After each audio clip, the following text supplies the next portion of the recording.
Mwiriwe, Ego, amakuru? meza. Nitwa Vanessa, witwa nde? Awe ni mana Jacqueline. Jacqueline? Eh, Jacqueline warize? nize umakeye. Nkubaje ikibazo wagisubiza. Agisubiza. Nkubwiye ngo morning nshatse kuvuga iki? Umugezi. Umugezi umeze gute? Gutembaga. Utembaga? Okay. Nese nkubwiye ngo uriya muntu ni sister wawe, ni iki kuri wowe? Sister. Yaba ari mama w'umugabo wanje. Wetin be this? Eh, Okay. Nese nkubwiye ngo hello, yaba ari ngasogokuru wanje. mukuru wawe. Niko mwabyize. Oh my God! Nese nkubwiye ngo rip ni iki? Ingishamba. Ishyamba. Ry'ibidukikije ry'ibiti.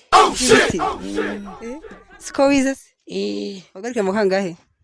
mu wa gatanu. Prime? Jesus is Lord. Nese nkubwiye ngo